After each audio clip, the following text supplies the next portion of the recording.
Hello, I'm Sheriff Wayne Ivey, and you're on scene with the Brevard County Sheriff's Office. One of the many great things about being sheriff is that you are expected to do and say what needs to be said and done to protect your citizens and community. I want to start by saying that our thoughts and prayers are with the victims and families of the recent San Bernardino terrorist attack, as well as the law enforcement officers and other first responders that faced the horrific carnage in their own community. Like each of you, I've had enough of terrorists and others deciding to target U.S. citizens because they want to make a statement or get their 15 minutes of fame. I personally believe that the fear of terrorism is much larger and encompassing than the terrorists themselves.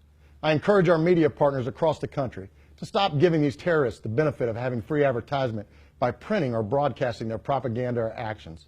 These despicable individuals want to be paraded around and revered for their actions, so why would we ever give them anything they want? The purpose of this video message is to tell our citizens that if a terrorist attack or active shooter scenario can happen in California, Texas, South Carolina, or Paris, it can happen right here in our own backyard. In fact, active shooter scenarios have already occurred right here, dating as far back as 1987 with William Cruz, who killed 6 people in Palm Bay, and as recent as February of this year at the Melbourne Mall. Now more than ever before is the time for law enforcement and our citizens to be fully prepared to immediately respond to an attack or an active shooter scenario with the right tools to eliminate or at the very least disrupt the attack. It is a known fact that the best law enforcement agencies in the country have response times in minutes, yet violent criminals can take our lives in seconds. Law enforcement officers in San Bernardino arrived on scene approximately 4 minutes after the incident was first reported.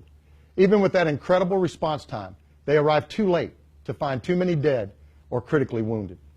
As a sheriff, elected official, and citizen of our great country, I am personally disgusted by the senseless attacks and murders of good people by bad people with evil intent who have for too long been allowed to act in this manner. Equally concerning is the fact that there are those in our country who are in a position to speak out by voicing strength and taking action, who appear more concerned about being politically correct than they are about protecting those they took a constitutional oath to serve. In this unique time, our country needs to unite and stand up as leaders and citizens and clearly state that we have had enough and will no longer tolerate such behavior and acts of evil. Let there be no mistake. This is not about politics, religion, ethnicity, race, or social status, but instead is about our freedom, humanity, way of life, and the future of our great nation. It is time to stop reacting and instead proactively engage anyone who threatens harm through terrorism or mass killings. It is time for our national and world leaders to stop worrying about being politically correct and start worrying about what needs to be said and done to target, yes, I said target, terrorists. When did becoming politically correct become more important than punishing criminals in proud country?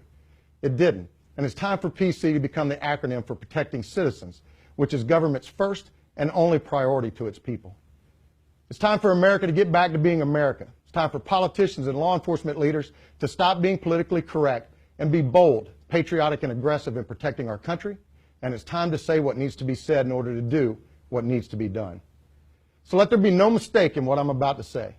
The only thing that stops a bad guy with a gun is a good guy with a gun. If you're a person who is legally licensed to carry a firearm, now is the time more than ever to realize that you and you alone may very well be the first line of defense for you, your family, and others around you in a terrorist or active shooter-based scenario.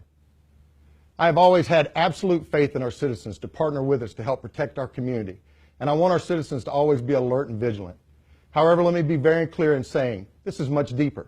This is about being able to defend and survive an attack by armed evil people until the cavalry can arrive.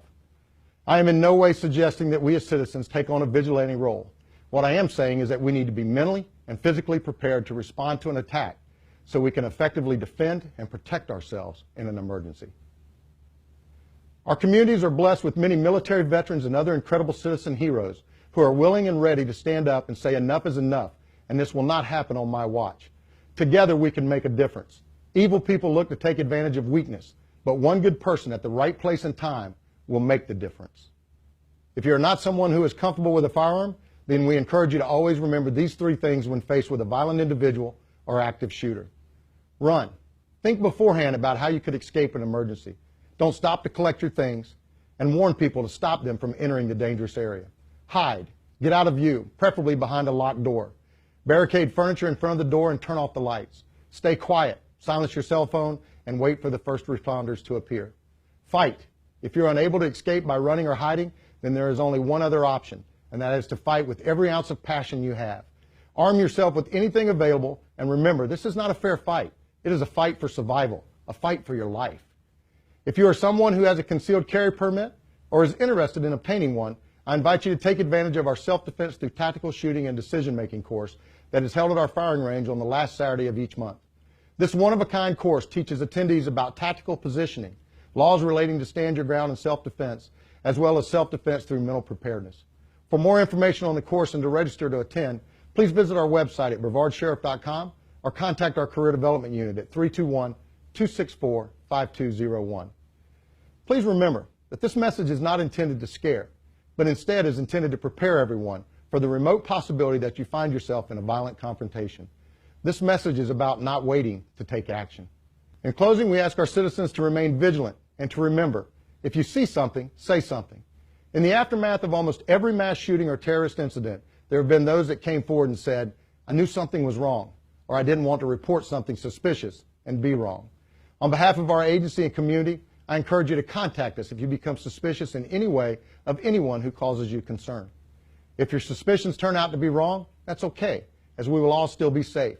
But if your suspicions are right, by partnering with us, we may very well prevent the next tragedy in our country.